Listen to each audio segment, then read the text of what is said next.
And new research out of Calgary finds that in the past decade, nearly 3 in every 4 men, 73%, charged with domestic violence had a prior history with the Calgary Police Service. Lana Wells is lead author of the report. She's an associate professor in the Faculty of Social Work at the University of Calgary, and she's currently leading SHIFT, the project to end domestic violence, a primary prevention research hub focused on stopping violence before it starts. Lana's in Regina today, and she joins me now in studio. Good morning. Good morning. Thank you so much for coming in. My pleasure. How did you discover that so many men charged with domestic violence had a prior history with police? So I think for decades, most of the research has been focusing on victims and survivors, and we really wanted to flip the script to see why are people behaving in this way and what can we do to prevent it.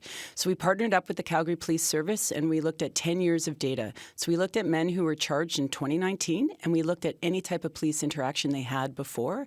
And as you mentioned in your opening, 7 of 10 men have had a police interaction before they were charged. What do you make of that?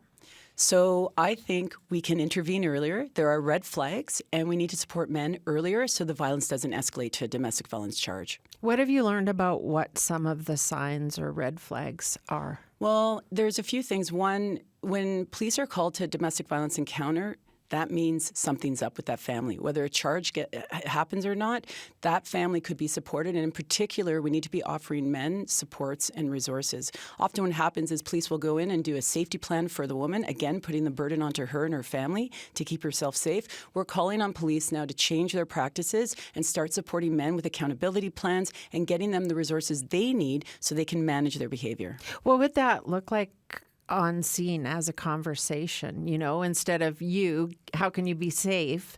What would you say to the perpetrator? What would police say to the perpetrator? Well, what do you need? What kind of supports do you need? What's going on? And also making sure that they get access to resources. So a lot of the systems we have in our communities are not actually even serving men. And so we need to get resources in. We need counselors. We need 24-hour hotlines where men can call in. And more importantly, there's digital strategies that men can reach out to. So from their own home, that they can get the supports that they need. What have you learned about the type of perpetrator that are encountering police? What kinds of... I want to say 2 things. It's not a random act. Okay, and everyone, and in Alberta, 74% of Albertans know somebody who's been physically or sexually assaulted, knows a woman. All of us know in our family, our communities and neighborhoods, someone who's causing harm. Often what we do is we'll provide supports for the survivors, which we have to keep doing. But we also need to be disrupting the violence in our networks. And so what do you know about those men that everybody might know? Well, first, there's a lot that, if they've had an interaction, and that'll be the next part of our study is actually learning more about them. But one thing, they live in every neighborhood in Calgary. It's not an issue of poverty. It's an issue of power. We also know that many of them are living in heterosexual relationships so that they have partners and they're cohabitating in their house. So that's another issue.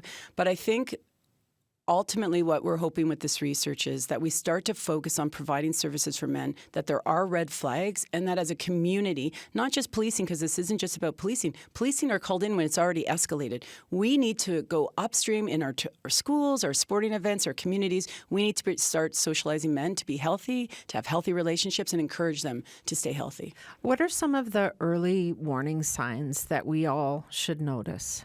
Well, fighting, arguing, isolating their partner is often a cue. Controlling. There's a term called coercive control where it's subtle. And so looking for behaviors of subtleness, controlling their finances, controlling who they socialize with, controlling if they can go out or not, controlling a lot of their finances as well. Well, I think I've only heard in the last maybe 5 years a lot about coercive control and calls for it to be a crime, not just punching someone in the face, but controlling their finances in every aspect of their lives. What else are you thinking from your research would be a meaningful intervention that we could do before things go too far? Yeah, I think that we have to reduce the stigma for men seeking help. Often men are feeling they have to be strong and they can't be vulnerable, and we have to make it okay for the men in our lives to ask and get help. We also need better resources in community. We need to know how to support men better, and I think there's a lot of research happening in that.